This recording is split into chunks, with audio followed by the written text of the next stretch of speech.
I was coming out of the shed here with feed for the chickens and turned and looked at the garden from this point of view and thought, wow, that looks nice.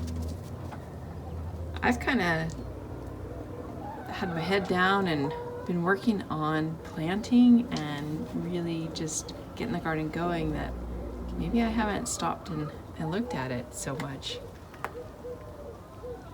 So I thought maybe today's a good time for a tour and just take a look around.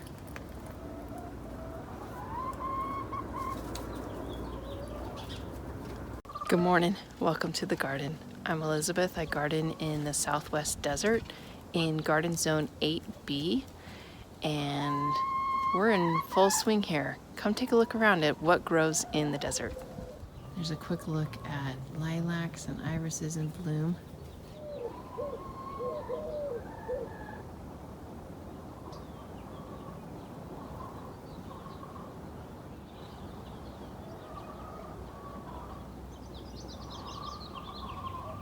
Just outside this iris and lilac bed is our first vegetable patch. And going up the line there, we have itty bitty corn starting to come up, followed here by some squashes. This is the patty pan squash, the yellow one with in a sort of a circular and jaggedy edge squash. And followed by, that's a marigold, Amish paste tomatoes, and there's a couple of ping tongue eggplant in here. And then last but not least, a grapevine that goes up this trellis. Aside from the grapevine, which faithfully puts out leaves every year, every once in a while puts out grapes, this bed is sort of a trials situation in that sometimes I get vegetables to produce out of it and sometimes not. It's a bed that's a little bit clay dominant, and I work in some organic matter every year and plant in it every year, and then just take it with grace what produces and what doesn't. Let's go look around the chicken coop. Years ago, that was just weeds around the chicken coop, and I thought, why am I weeding all the time around here when I could plant in it and grow intentionally? These little tomatoes are called Orange Hat. I got the seeds from my mother-in-law after sampling her Orange Hat tomatoes in her yard in Southern California. We're in Southern Utah here. I love that flavor so much. It's a small cherry tomato. I'm not usually into cherry tomatoes, but man, great flavor. There's a little cabbage, a little dandelion I'll pull and give to the chickens. Okay. Here are a whole bunch of spinaches. And this is my favorite lettuce. That's Gustav salad. It maintains a mild, lovely flavor. It does not tend to get bitter, at least not before we harvest and eat it. I usually pull off the outer leaves and give it to the chickens, take the head of it in the house, and just eat it with everything. Salad, tacos, and whatever. There's just a couple stray peas I threw in there from extra seeds. Peas are more dominant in other parts of the garden. I am trying a melon here. We'll see if it does well in this spot or not. Next, a little onion. This is sort of a hodgepodge around the chicken coop. A bunch of chijimi sai, a couple stray lettuces, and a little turnip. These are all chijimi sai down here. Stray cilantro. We have cilantro all over the garden and in every pathway lately. It was a very, very dominant plant this fall. And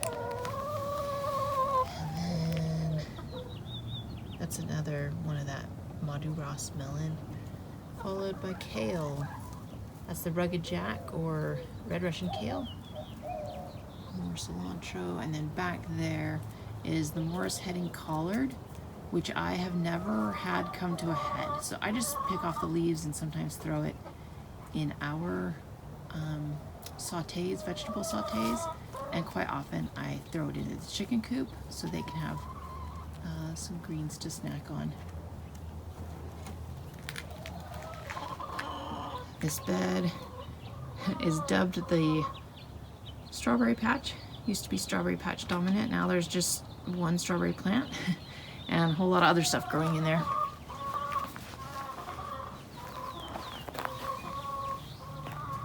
This bed a while back got taken over by Bermuda grass, which some people I think rightfully dub devil's grass.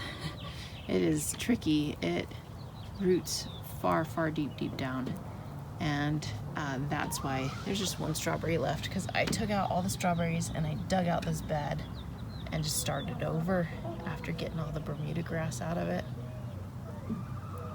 Anyway, we have a bunch of carrots, more stray cilantro, some more Gustav salad, and then this is what I'm trying new this year. So there's a bunch of these. That's cauliflower. So a bunch of cauliflower in this bed along with the carrots. And back there's some yod pho. I have tomato cages here with nothing in them. I did plant some Cherokee, what's it called, a long bean or something. Anyway, hopefully it grows and grows on up those tomato cages.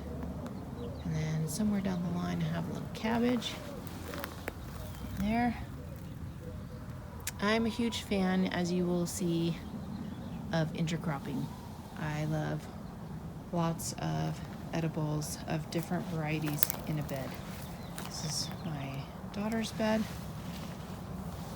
This is the Berkeley tie-dye tomato. That is a new one on us this year. Excited to see how that goes. There's itty bitty tiny beets coming up in this garden.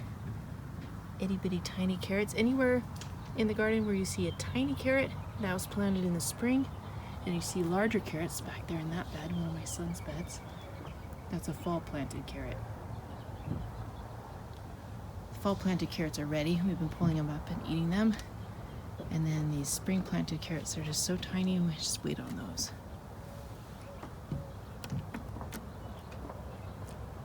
More cilantro. Okay, we'll go to my son's bed. Carrots, 1 pepper, 2 tomatoes, and 3 different varieties of kale. A couple stray onions.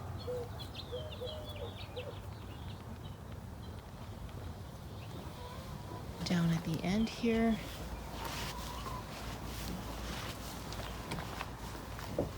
we have another patty pan. And there should be one over here, but I'm not sure it survived transplant. Oh, there it is.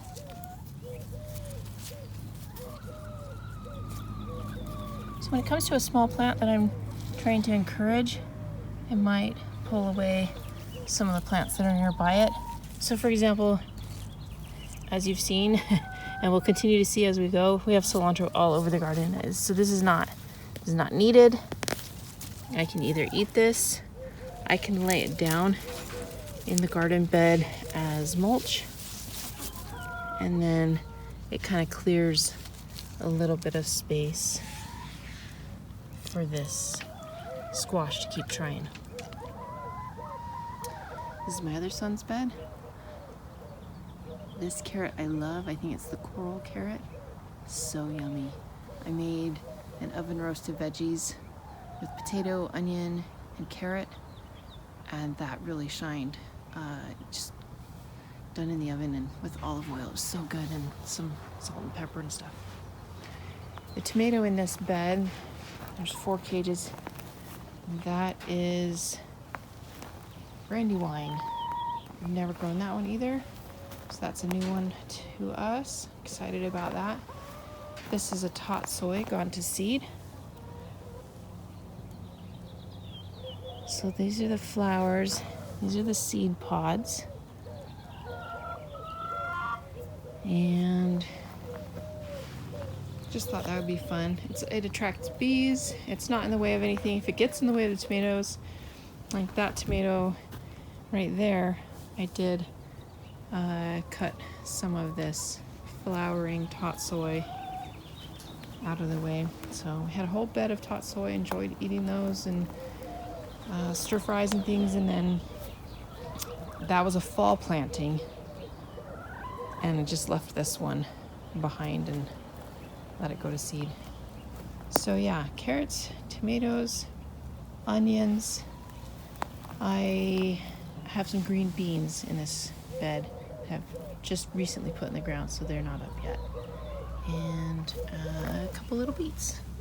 Doesn't look like the beets are very strong. Should be a whole row of them. And there's a few, but as I look down this way, there's sort of less of them. There's one.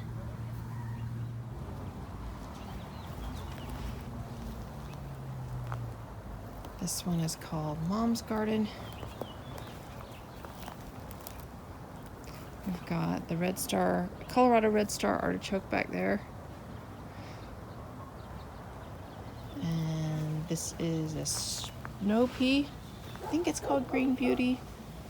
I don't have my seed packets out right now to kind of remind me of which one it is. This smaller one that's already flowered, that's a carryover from the fall planting.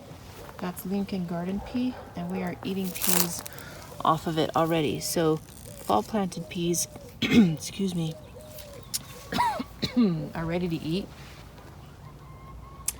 And spring planted peas are still growing, not even flowered yet. There's purple Cherokee in the tomato cage there. A whole bunch of carrots in front. A couple onions. Another purple Cherokee in the other tomato cage over there. And then just to the other side of these peas, down in there, there's a row of pepper plants. That's the Pippin Golden Honey Pepper. And then that section right here has poor soil, so that's sort of an effort as you're trying to enhance the soil. Yeah, add organic matter, but also plant in it, and then just let the years go by and keep working on it, and it becomes and becomes and becomes a stronger garden bed as you go. These are your fall planted Lincoln Garden Pea. So many flowers, so many peas. We just keep eating and eating from it. It interested me to do this because I honestly didn't think they would last the winter, and I would say I lost probably half of them. So here's a bunch of peas, a gap, peas, smaller gap, and peas. So about half of it survived any kind of winter conditions we had. This is Jimmy Nardello pepper in a bed with some yodfa.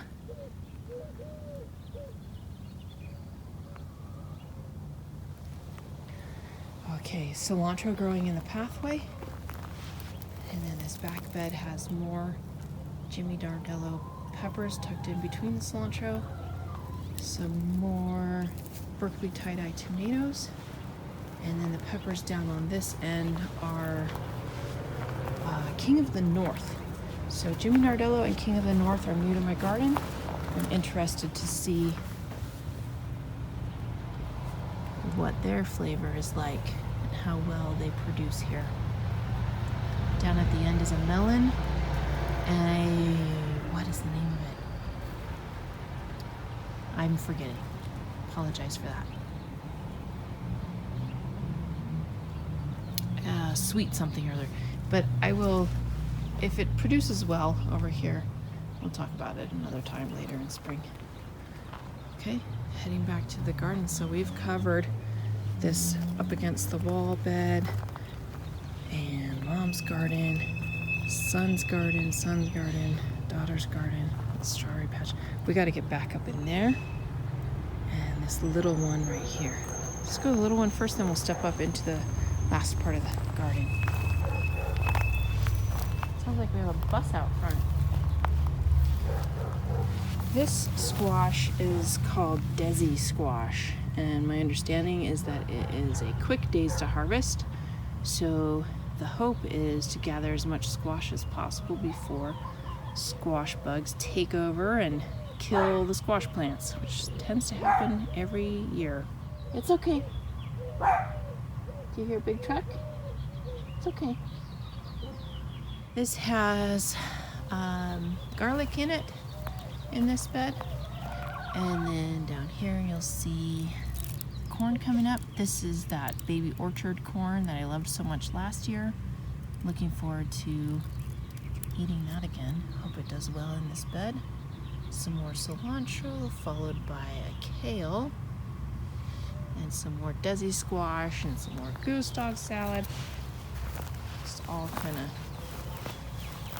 mingling in the same bed. Okay. Now go up past the artichoke.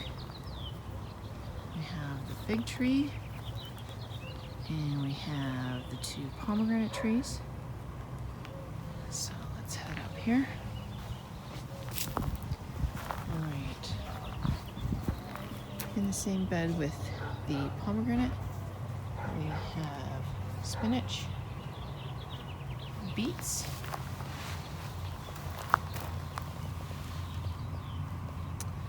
here's a pepper. This is sort of the end of my planting of peppers, so I don't even know what I put there. Could have been King of the North, could have been Ivarski, I don't know. There's some mustard back there going to seed, some onions, and some rows of carrots. Back here, this is behind the fig, we have some grapes.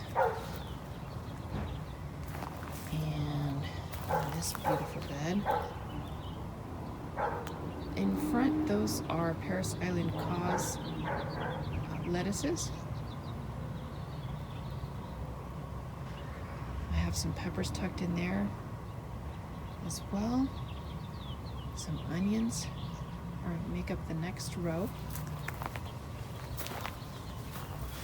And then behind the onion is that snow pea. There's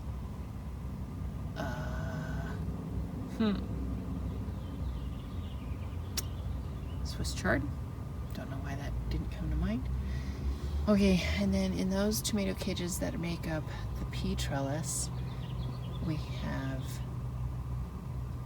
a cucumber. Now I'm trying to think. I think I'm doing Boston pickle and cucumber this year. Although sometimes I forget if I'm doing Boston or Chicago. And I'm a miserable cucumber grower, so I'm not ever really expecting much out of them. So I never know when I'm going to get a cucumber and when I'm not going to. It's not a plant I really pay much attention to. So just wait and see if I get one or don't. More peas. With carrots in the foreground. Pathway of cilantro. So then tucked in this tomato cage is another cucumber. And I might pull some plants back. I meant to take out a whole lot of this cilantro, just haven't done it yet. So need to get on the ball with that. Between the 2 pomegranates, I have a little crop of broccoli. And tucked in that side, a bunch of carrots. And we're gonna finish out the tour down here past all these peas and cilantro with this little patch. More peas, more cilantro, more broccoli and carrots. There's the broccoli and the carrots. This onion patch is a carryover from the fall. If you saw any little onions planted in the garden, those were spring planted. These medium and also the large ones were fall planted. At the very end we have one more cute little cucumber plant. addition to cilantro in the pathway, we have little chamomile plants. There's a little bit larger one. There. About to flower even. I hope a garden tour like this shows folks that you can grow a flower garden and an edibles garden in the desert and have quite a variety of plants to eat from and look at for their beauty. Hopefully a tour like this gives you some ideas of what you could grow in your garden, and maybe a little something about intercropping and companion planting. If you have any questions about what we're doing here, or want to share some things about your own garden, feel free to use the comment section. I will look at that and enjoy that. I wish you all the best. Happy gardening.